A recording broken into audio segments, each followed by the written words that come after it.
All right, just ticking over to 10. So I might get started. We'll get started, and it'll probably be like last week where we have a few people join us on the way. So yeah, welcome everyone that's here so far. We're going to be talking about creating the best soil management zones for your farm. I'm Sam Duncan, CEO and founder of FarmLab. We've got Florian here as well, and we'll have a few others from the team join us as well. So here to answer any technical questions at the end of the presentation. Look, it'll be a fairly there will be some sort of fairly heavy techniques we talk about here. We're going to try and simplify them as much as possible. Talk about some of the challenges around understanding and viewing soil, and I guess what we've gone through in our experience here as well. More than happy to open up to discussion at the end. I think that's where most of the goodness comes out. So without further ado, I will crack on. I'm just going to share my screen here so everyone should be able to see. We've got a few slides today. I'll try not to bore you too much, and then we're going to jump into a sort of a live presentation. And if there's any issues with my sound or with what you're seeing on the screen, just shout out and let us know. Yeah, so look, the focus on today, and this is, we've tried to make this as simple as possible. Big shout out to our partners in the Soil Tech project, University of Sydney, Andrea Koch AgTech, and AgriVision Consultants. A lot of the research and a lot of the work that we've turned into the software has sort of come out of that project there as well. So I just thought I might provide some credit there to start off with. So, all right, so let's crack in. So last week, just to recap, last week we spoke about using the FarmLab mobile app to take samples and to do soil sampling logistics. This week is going to be more focused on creating soil management zones. We'll be using the FarmLab software, but there are other pieces of software out there that you can use to do this. You've got, ArcGIS, QGIS. A lot of the GIS tools might help you to do this if you're familiar with them as well. So we'll just go to the next slide. So quick overview. So I'll be giving you a quick overview of soil management zones, discussing what they are and why we use them, or why they might be handy to use if you're trying to understand the soil across your farm or across your client's farm. We'll be breaking it down into paddock scale zones and farm scale zones, and I'll explain the difference between the two. We'll be discussing the best layers to use to create zones, because not all zones are created equal, and you'll see why in a second. And then I'll give a bit of a demonstration, an overview using the FarmLab software, and we'll talk about a few use cases around some of what our clients have done to use these zones, and some of our own experiences as well.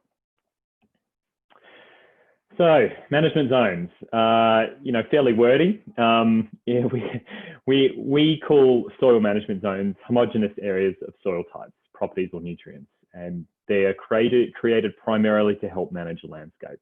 The biggest challenge with soil is that we can't always see it, and it requires quite a bit of sampling to really fully understand. So by creating the intent of soil management zones is to create areas that you can manage. Emphasis on the second point here, that soil management zones are always uncalibrated until they're ground truthed. The ground truthing can be through soil sampling. It can be through interpolation. What do I mean by that? Well, if one zone looks like one zone really well because it's been sampled before, or you've worked that land before, or one paddock within one zone, then that can be interpolated out into other paddocks, or experience here as well. And we certainly emphasize the importance of the local farmer, land manager's experience in managing that soil and land to help create the best soil management zones possible. We've all previously been probably seen the hand-drawn soil maps that we used to do back in the 50s, 60s, up until sort of, well, really, we're doing it today. I had to do one last year. And those are great, but they're fairly subjective. So what we're trying to do with these digital soil management zones is to create a bit more of an objective view of soil. So those three key things are quite interested. The other point I haven't listed here, but management zones, the way we create management zones, and we'll see it in the next slide, is really horses for courses. You know, where you might create management zones for a specific purpose, and they'll display a specific thing. Because bear in mind, when we create soil management zones, we are looking at different colors, different things going on.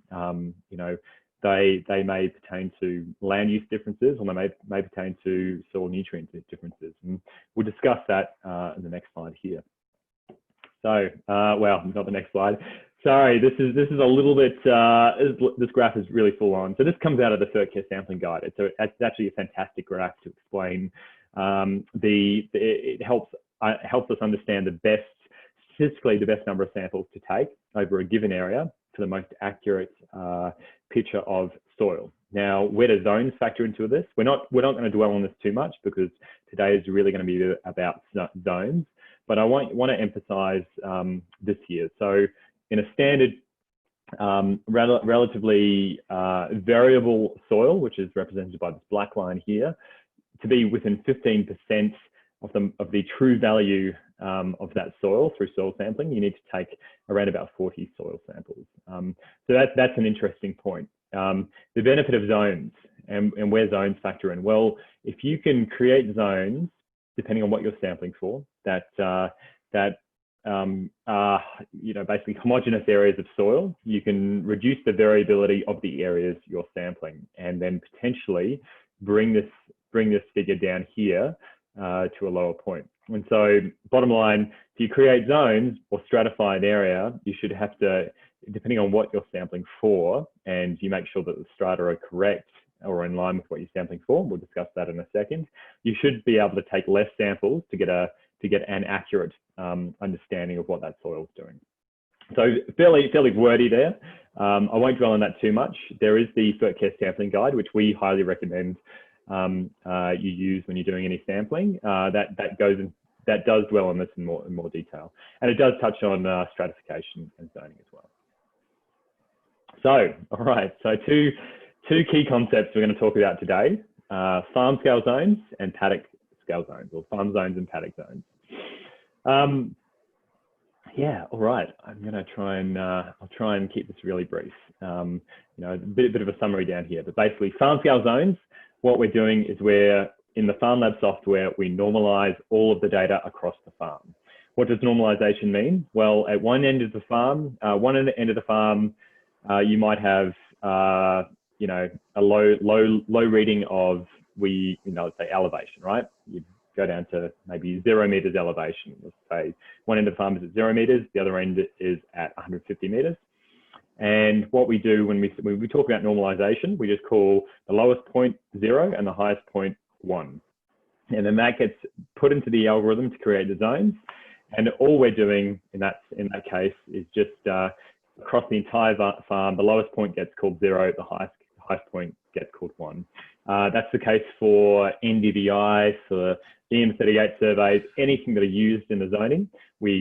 At the farm scale, we normalize across the farm.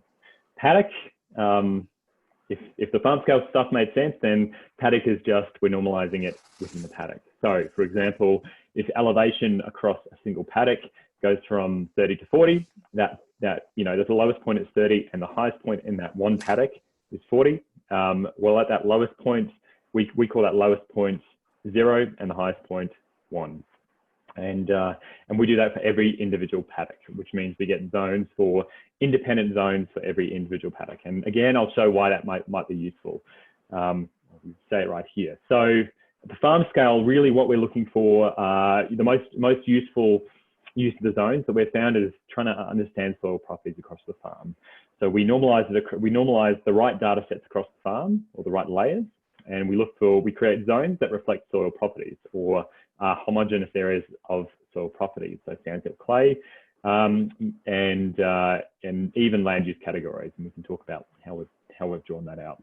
At the paddock scale, we're really looking at soil nutrients, and the reason for the difference is because what can happen often is we manage paddocks differently. We've got different management. We all have different management histories for, you know, every individual paddock. There's no I'd be very skeptical unless you cropped your entire farm the same way at the same time, and this had the exact same, fertilizer history, that you'd have the same stuff going on in every single paddock. And so as a result, we don't look at the farm scale in its entirety to understand soil nutrients, because soil nutrients change in line with those management differences.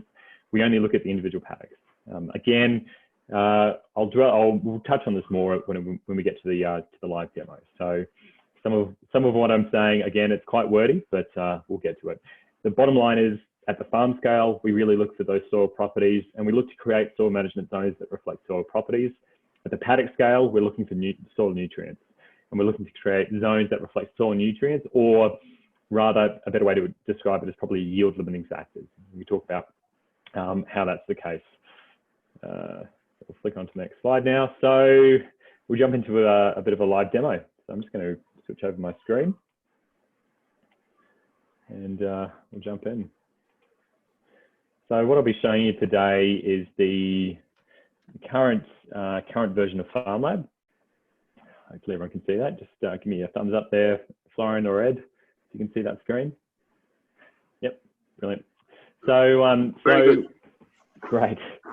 So what we'll talk about, what we're going to dive into right now is just how to create these zones. I'll go into more detail around the paddock scale and the farm scale zones. We'll have a look at the layers and what layers might be useful in actually creating these farm scale zones or paddock scale zones as well. So we're just going to start with our little webinar farm here. Bonus points if you recognise where this is. A few tweets on it before, which is great. And I'm just going to quickly go through the layers. Now, we will probably run a webinar in a few weeks' time to go into these layers in more detail and how to get the most out of the layers. The layers by themselves can be really valuable tools to help understand soil variability across the landscape. And what we do within FarmLab is we bring in all the publicly available layers that we've got access to, so you don't have to bring in your own layers. So there's no need to have to go to the Sentinel database of NDVI images and process your own imagery. We do it all for you, and it's free up to 300 hectares as well. So the first lot of layers we call sort of your soil nutrient related layers here, your NDVI. Now that term normalized has come up again here, and I'll explain what that means. So what we do with the average NDVI, first of all, is we get you to pick what we call the peak biomass month.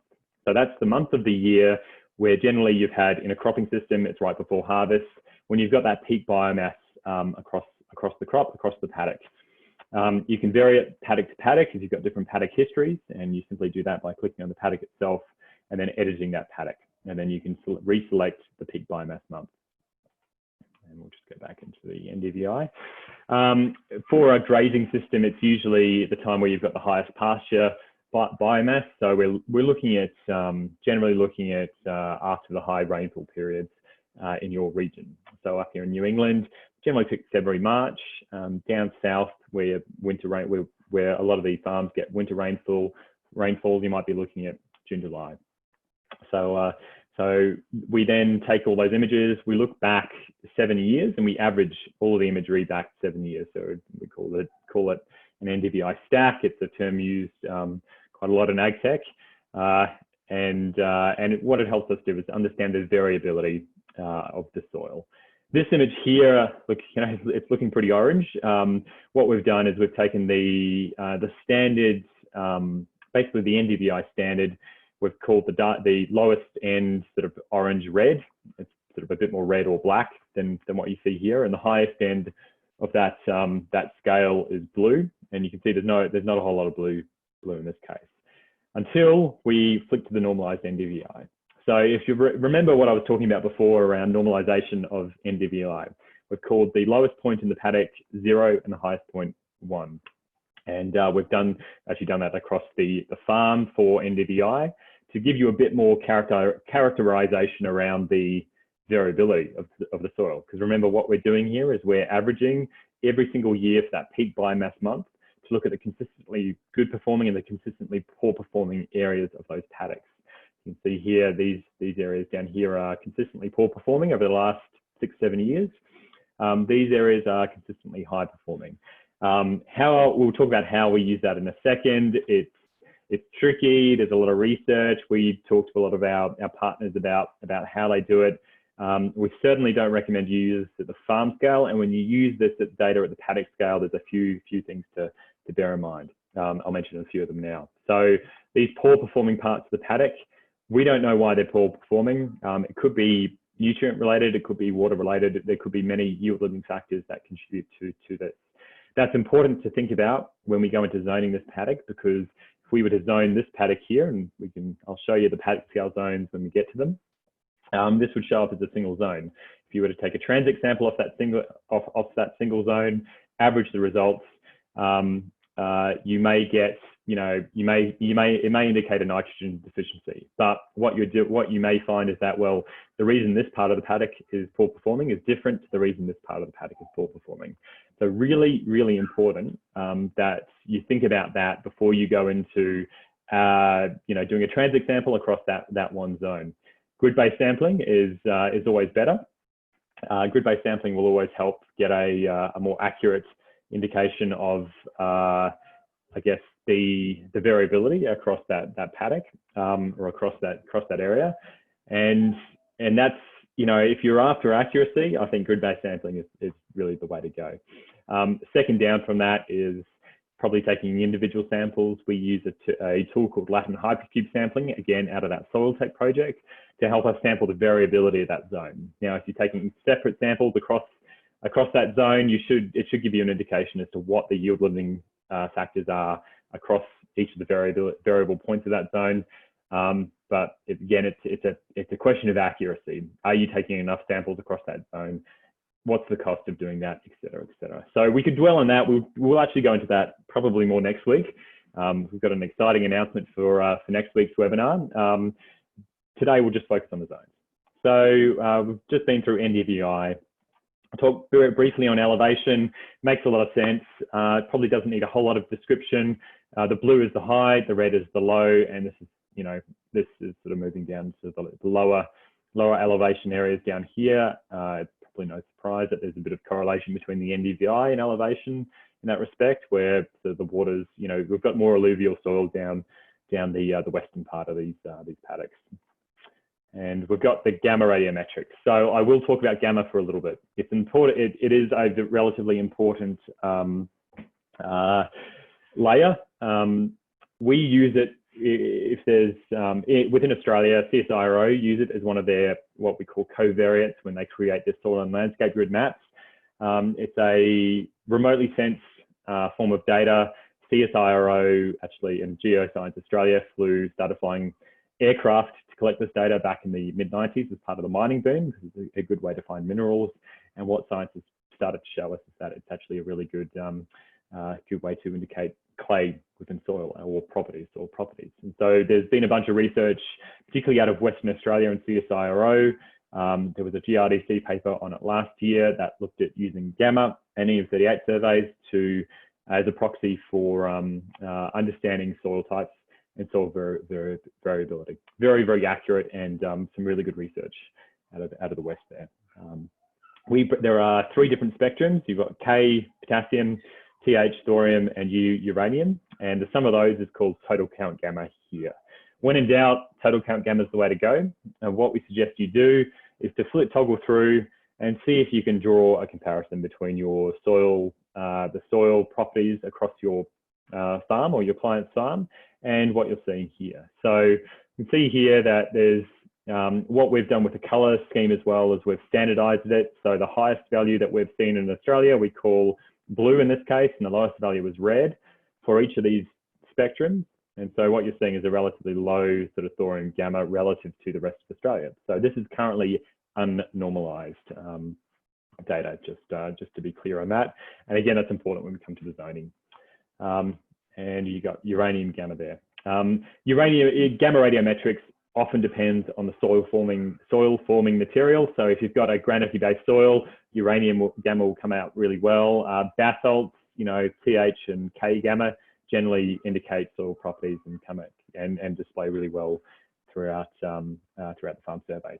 So just bear that in mind. What the gamma looks like generally correlates with soil properties. but it depends on what your soil forming.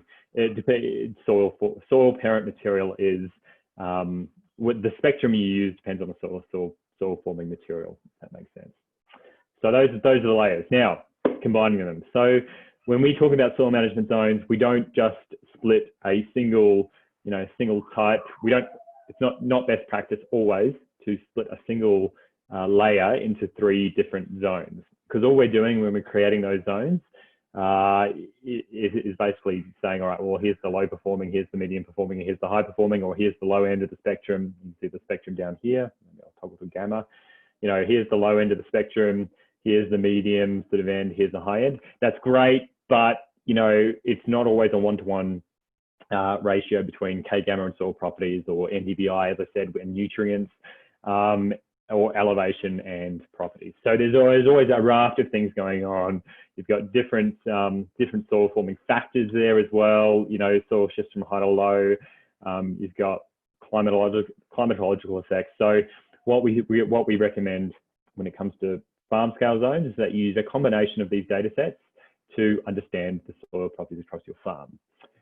The combination, the key to farm scale zones, I think. Within our products, you basically click Zone Farm. So I'll show you now what we do, and then I'll cut to some zones that we've created. You select the number of zones. So I might just dwell on the number of zones for a quick second. If you want a hard and fast rule, look, 500 hectares between 4 and 5 zones, depending on what you're using the zones for at the farm scale. For paddocks, we only really do 2 or 3, depending on the sampling strategy again. We can recommend sampling locations here. For anything greater than really sort of 1,000 hectares, between 1,000 and 2,000, our rule of thumb has been sort of start higher, so start with maybe 7 zones. Anything greater than 5,000, it's always better to start with 10 zones. The great thing about the software is you can start high and work down and just rerun the zones if you've got too many. I guess statistically you can never have too many, because all you're doing is just dividing each of those data layers into more and more sort of chunks.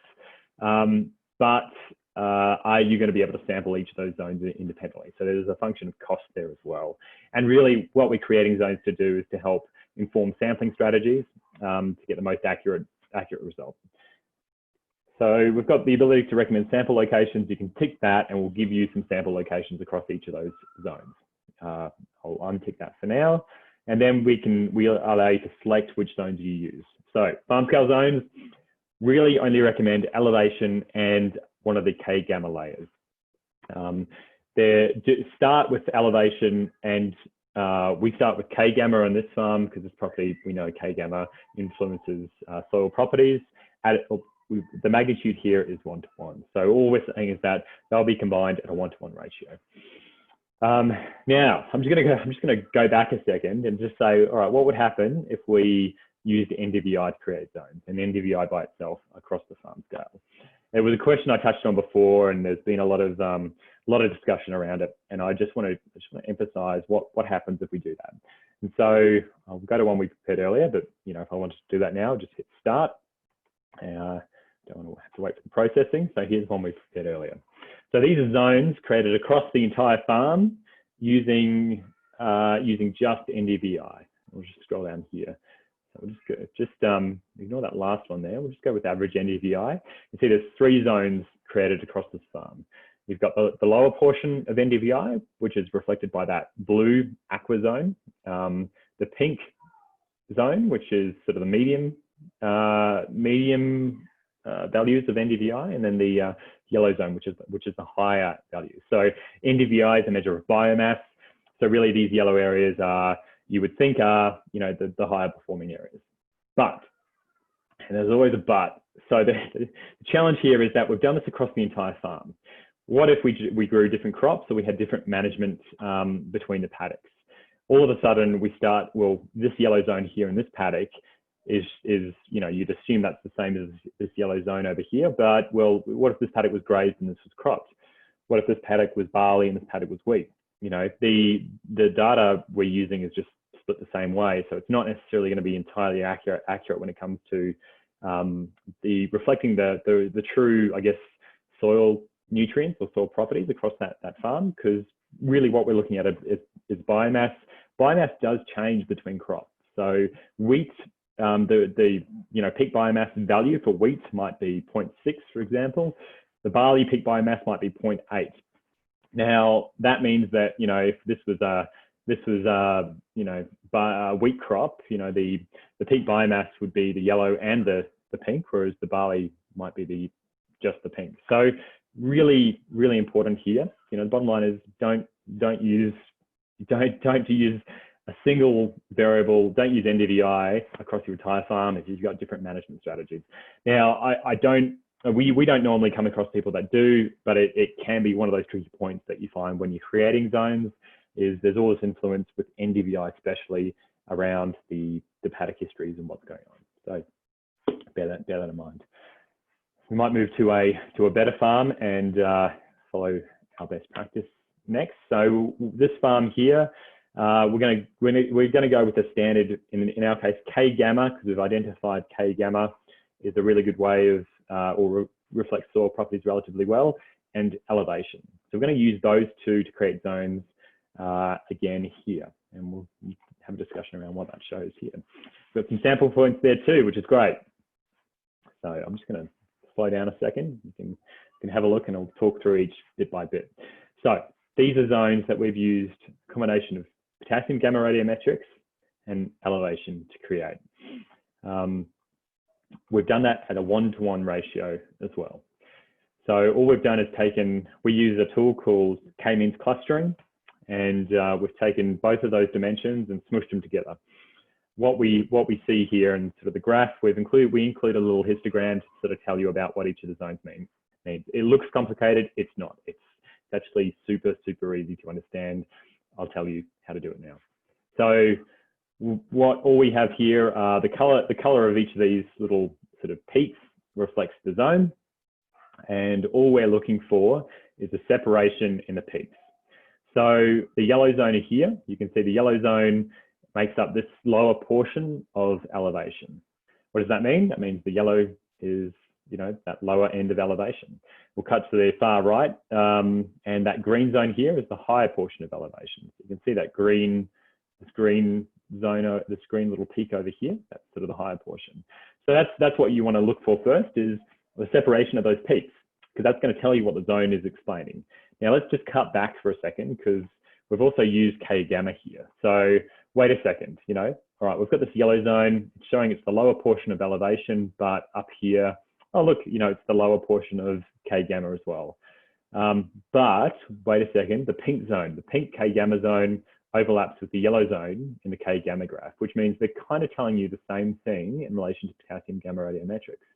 Let's cut back down to elevation. They're actually slightly different in terms of elevation. So that yellow zone is, combination of the lower end of K gamma and the lower end of elevation.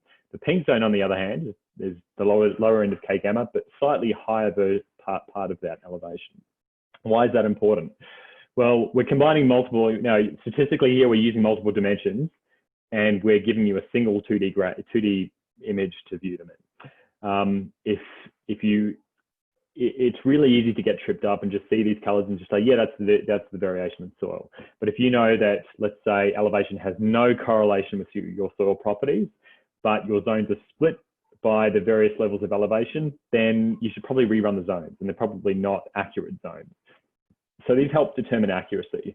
Likewise, if we found that elevation, if this yellow zone went over the entire elevation curve and the entire K gamma curve, because we were using a third layer there as part of that, which was more influencing the zones more so, then we'd probably look at that and say, well, no, I'm not too happy with with the amount of noise coming out of that third layer. I'll reprocess them and I'll put more emphasis on this.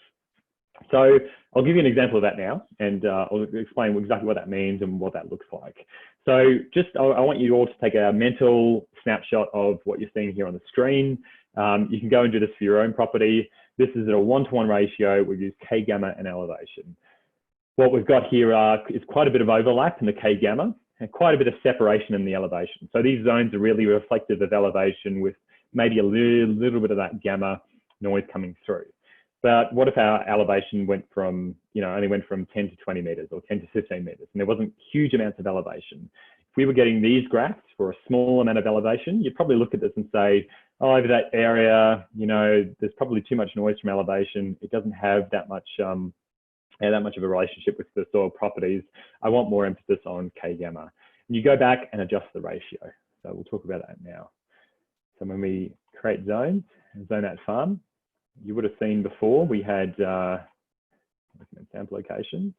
We had that magnitude number here. So in this case, we've got good separation in elevation and pretty poor separation in the K gamma field. We want that to be the other way around. We believe, because we've looked at that layer of the K gamma, we've looked at elevation, that actually there should be more, these zones should better reflect K gamma because that's going to better reflect my soil properties across the farm. So I'm going to up this to 2 in this case. Hit start and reprocess. We'll go to one I prepared earlier and we'll just see what that looks like. All right, sorry, I have to refresh that. It's, rather than zoning a single paddock, we want to do the entire thing. And we'll just scroll down here to the zones that we've created. All right, so keeping in mind the first place we generally want to look is that histogram. So you can see that histogram here and here. Now, remember what we saw with the elevation histogram. We saw really distinct peaks, very little overlap, and the picture kind of related to that. Now, these two pictures look the same because we use the same colors every time we process the zones. And just as an aside, what we've tried to do is create colorblind friendly colors because a lot of the clients we work with, are or happen to be colorblind. So the colors you're seeing here are random, or semi-random. We've used colors that should show up differently to somebody with various types of color blindness. So just as an aside, that's why we've used the colors in case there are any questions there. Now back to the histogram. So elevation. This is interesting. This is starting to overlap a bit more than usual, but let's cut back up to K gamma, which is what we put the higher ratio on. We're starting to see some separation in these peaks, and that's great because what we wanted to do, rerunning these zones up here, were to further separate K gamma and put more emphasis, put more noise influence on the K gamma, because we knew that was something that had more to do with soil properties than elevation, especially after seeing that first map. And what have we got? We've got more separation in these peaks. And I'll see if I can cut back to first lot of zones, and I'll give you a bit. You can see there's a lot of overlap there with those zones for running that first process, and we'll just cut back. So it's mental snapshot of that, everyone, and we'll cut back and we'll have a look at those. And you can see there's more separation. So that pink zone now, pink zone is telling us about that's the lower end of the K gamma spectrum. The yellow zone is about the same. It's still the low end of elevation, but it's slightly higher in the K gamma spectrum.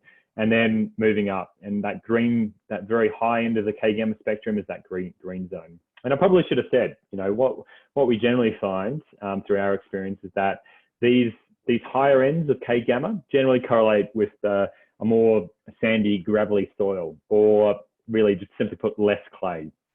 The redder areas generally correlate with more clay.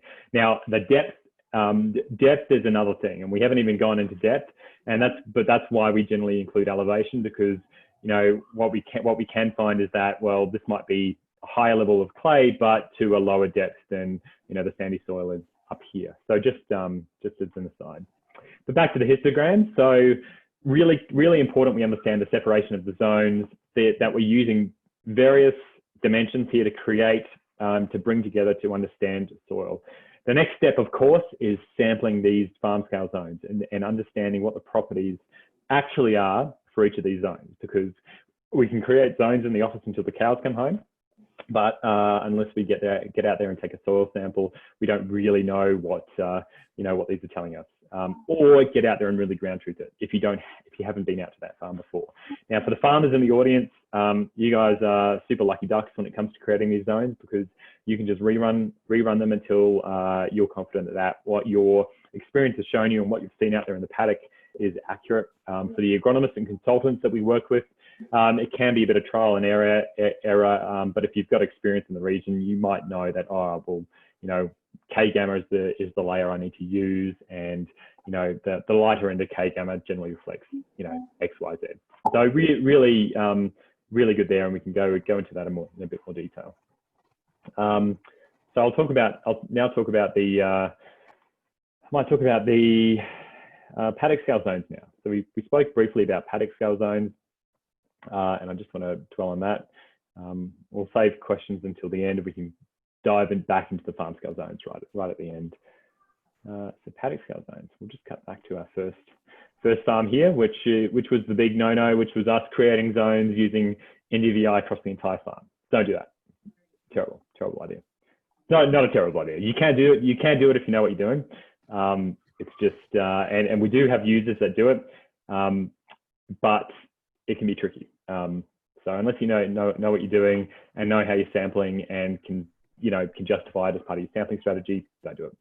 Paddock scale zones. So you remember paddock scale zones are all about, in our case, nutrients. You can do properties. It's all good at the paddock scale. The only difference is what we're doing is we're normalizing all of that data into this single paddock that we're doing that, creating a paddock scale zones for. So use case. NDVI, as I said before, is commonly used to create zones. I don't know why. There's definitely better data sets out there. People are moving into NDRE, which is kind of a better version of NDVI. But we'll just talk about it in a second. What we've found is that paddock scale zones are generally most useful for improving on transient sampling. So rather than, again, cutting back to that graph, if you remember that graph from right at the beginning of the talk, what we're trying to do is split up or stratify that paddock into areas that mean you have to sample less to get that high level of accuracy. And that's all we're going to do right now. So we'll create some zones. Let's say in this case, we do 3 zones for each paddock. I'll just cut back so you can see what I did here if you want to play along at home. And zone individual paddocks. Zone individual paddocks will zone all of your paddocks, but it will normalize all of the data across those paddocks. So you hit that button and then boom. Choose a number of zones. Look, depending on the size of your paddock, we haven't come across people with paddocks more than, with 500 hectare paddocks. In our case, we really recommend 3. We have a lot of users that just do 2, especially in broadacre cropping, where you're just trying to understand the heavy and the light soils, right?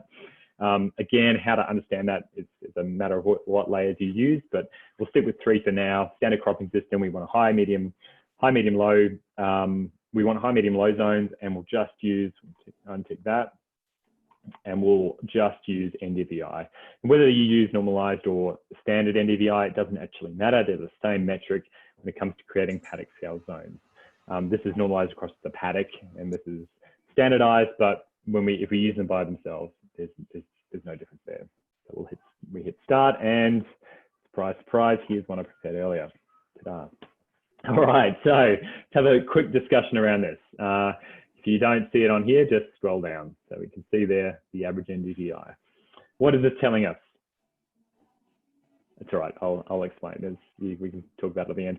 The blue is that lower portion of NDVI. The pink is the mid portion, and the yellow zone there is the higher portion of NDVI.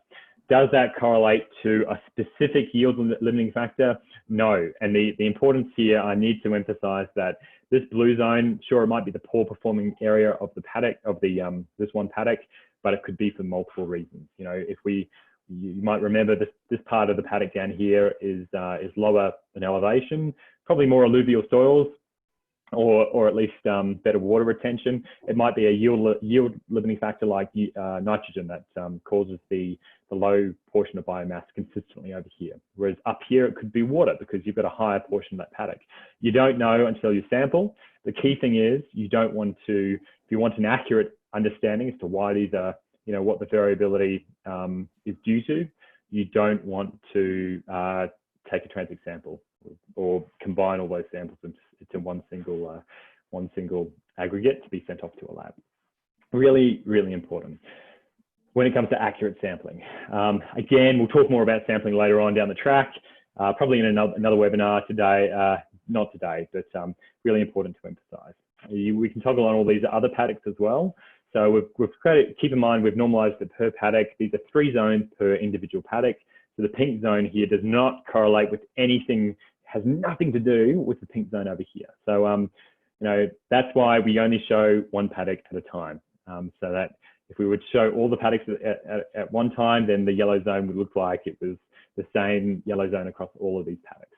And you can toggle through around here. Great stuff. So, Hey Sam, there was a question. What period are you using here for the NDVI? We're using October, going from 2012 to 2019 in this case. Yep. So okay. I don't know what the next question is going to be. You know, we might have had. It's not also not entirely accurate to pick the same peak biomass month for every single year, because as we all know, there's you know, you might have a wet year, might have a dry year. You're averaging them all out. What we have found in broadacre cropping especially is that the differences in soil, you know, your wet soil, your heavy soils perform differently in dry years to wet years. And so if you're taking all that imagery together, you're really just averaging out your wet and dry soils, and you're not actually seeing your heavy and light soils. You're really not seeing any difference there. So it's important, and we do have a new feature that we're rolling out in the next version, which I might give you a little teaser intro into, that lets you strategically pick that NDVI. So rather than going, I just want September, going back 7 years, you can go, I want September for 2015, I want October for 2016, I'm going to skip 2017 because it was a wet year or it's not indicative of my soil. I'm going to go straight on to 2019 and then run that, and we just take the images that you say are valid for your property. It's one of the advanced features on the Consultant Pro or on the Consultant subscription, and we'll be releasing that new version in the next few weeks. It's not out yet, so that's why we just recommend you be careful. You can separate, you can choose different peak biomass dates for different paddocks. But again, just emphasis on being careful with NDVI. It's not the golden magic bullet that I think a lot of ag tech makes it out to be. So I'll cut to the next one. So that's 3 zones, but what if we just say, well, you know, there's a lot happening there. Let's just do 2 zones. So here's another one I've created that just has 2 zones. So there we go. So in a cropping system, and again, we have lots of clients in the Mallee that use this for understanding heavy and light soils. So your sandier versus your soil with slightly less sand out there, and trying to understand the variation because the crops perform differently. That's where that strategic picking of NDVI comes into it, and that's where we see all we've done, and you can see it really clearly in these histograms. Is we've split the paddock into the poor performing and the better performing areas. It might be high performing and less high performing, or it might all be poor performing. So, you know, that's sort of two zones here. But what you may have noticed is we're only using a single dimension within the paddocks to create the zones, and that again is may not be the most accurate way to understand your variation within the paddock, because as I said, some of that poor performing areas, some of those poor performing areas of the paddock might be due to nutrient deficiencies. Others might be due to available water capacity or lack of water. So how do we understand that? Well, that's where you might bring back in elevation or K-gamma. So we'll cut to some paddock scale zones now that we've created using exactly that, elevation and NDVI. So again, you know, you might decide, so let's just read the histogram again. So how do we read this? Well, again, we look for the peaks. You know, there's a clear separation in NDVI peak. You know, so that blue zone there reflects the lower portion of NDVI, but it reflects that mid portion of elevation. We see that yellow zone there reflects the high portion of elevation, but and the high portion of NDVI, but it overlaps with the pink zone there too. So, you know, that's important just to understand that, well, when it comes to NDVI, your pink and your yellow zones are telling you the same thing, but they are telling you that there's variation in elevation. Might not be that useful in this case. We might flip that around. We might put more emphasis on the NDVI, so we see better separation here. We can split out those poor performing zones into into poor performing for, based on elevation, which might tell us that they're poor performing because of, water is the yield limiting factor versus a nutrient. You can create more zones here too. I've just used 3 in the demo, but you might create 5 zones. You might create 10, you might create 100. Don't create 100, you'll destroy our servers, and it takes a lot of processing, or maybe do. But there probably wouldn't be much point. If you created 100 zones, you'd probably end up with a map more like this, because you'd have so much variation. So, all right. So paddock scale zones versus farm scale zones. Paddock scale, be very cautious on NDVI. Understand what it is you're sampling for. We'll get to sampling in another webinar.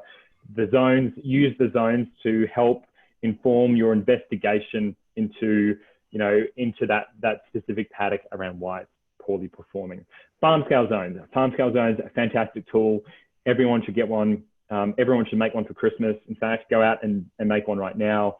I highly recommend farm scale zones, not only because we build them, but because we believe are a fundamental tool in any form of agriculture to understand land use management and the variation.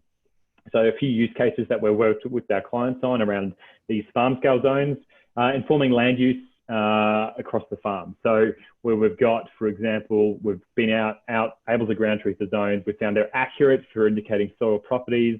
We found, I'll just use this as an example. This is a lighter sandy soil. This area down here is more suited to cropping. We've gone, all right, well, or the agronomists and the clients have gone, well, all right, well, we recommend you graze these paddocks up here with the lighter soils, with the less clay, less sand, maybe intensively graze them to bring some of that soil carbon back into the mix. These other paddocks here, they're really well suited to cropping. You'll get a great crop out of those. If you've been grazing them to date, that's great, but think about whether or not you can crop those, because they're a higher clay content, et cetera, et cetera. When you start doing this gets really exciting. When you start zooming out, you might have 150 paddocks across your farm. You've got these zones that go across multiple paddocks, and they can really help after you soil sample them. They can really help you understand what to do across those paddocks, or the best farm decision, the best economic decision, the best environmental decision you can make around what you do with those paddocks after you ground truth those zones, of course. So those are a couple of the use cases, a couple of things we've seen recently. We're doing a lot in the soil carbon space now too. So especially when it comes to understanding which paddocks you might be able to improve soil carbon against, which might also be which is usually a factor of the soil properties around that paddock too, because obviously if you've got more water in the soil, more ability to grow roots, you've got more potential to lock that carbon in compared to other parts of your paddock. So what we've used it for with our clients is to help identify those called carbon estimation areas under the Emissions Reduction Fund scheme, or the areas that you might be able to really improve carbon against. So some really exciting things there, and we'll look to share more of that into the future. So I think I'm pooped. I don't know about you guys. Hopefully you got most of that. What we might do, we've got about 10 minutes left. We might just open up to questions if anyone has anything. Before I do that, I'm going to share I will share this in the chat window. Next week we have a really exciting webinar. We're going to be out standing at least 1.5 meters apart, but out in the paddock. We're going to be showing you how this works on a farm. Florian's going to be there. I'll be there. We'll probably be standing at 150 meters apart at either end of the paddock to show you how this looks and how this works using the mobile app and using these zones out there. So we're going to do that at the UNE Smart Farm here in Armidale. Great opportunity. Come along. I'll put the link in the chat window shortly, and it'd be great to get you there. So especially if you're in a city right now and you can't get out to a farm, join us. Get your dose of Australian agriculture. It's going to be great. I'll shut up now. Any questions? Feel free to ask in the chat window. Yep. Maria, great question, Sam. I think also it was a great presentation. Thank you so much, Sam. I have a question though, as well. So at the beginning, you said that it's beneficial to have as many samples as possible. Around 40 samples should be the average.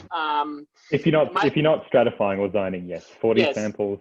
And that's what I was aiming for. So basically, the question would be, through the zoning now, you have a more accurate idea of similar soil areas, I would say, or soil zones.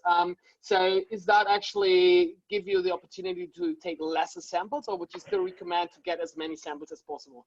It does, and that's a dangerous question there, Farhan. So grid-based sampling. If you want the most accurate picture of your soil, grid-based sampling, and there are definitely some others around the place we work with. We've got some ATEC partners that are really maybe here today that do that quite a lot, and that is the most way to that is the best way to get the most accurate picture of your soil. Yep. If you're not grid-based sampling, use stratification, and look, we recommend 10 samples, but taking 10 individual samples, that's like $1,000 a zone for your sampling. You will get a very accurate picture of your zone, but we understand there's a cost benefit thing there. If you're doing transect sampling, or we recommend you do a transect, depending on how you build the zones of your soil property zones, do a transect and take 4 samples across each of those zones. You will still get an understanding of what that soil management zone is telling you. But it really does help if you ground truth the zones before you sample them too. So if you're creating zones that reflect soil properties, then by taking a transect sample across that zone, all you're doing is just attributing the result to that zone. You know it's a different zone in terms of clay, sand, silt. So you can do that. There are various methods we will talk about. I think task for you and I, Farhan, is we will talk about this. We'll come up with another webinar where we'll talk about this. So yeah. Cool. Thanks, Sam.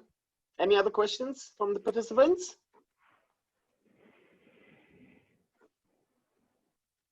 Well, I can't see any questions at the moment, but I have to say, Sam, that was a great presentation. Even I got a lot of new insights, and thanks so much for that. It was really good. No worries. So everyone, I've just stuck the link to the next webinar. Just am I pointing the right way, or am I it's already gone? Yes, but you did point in the right way at the beginning. Okay, yeah. Good. There it is, up there somewhere. So join us for that. We'll send you an invite to see us on socials. If you have any questions after this, touch base, and yeah, great to chat. So we'll cut it there, and yeah, thanks very much, everyone. Awesome. Thanks, Sam. Thanks so much. That was great. Cheers, guys. Talk soon. See ya.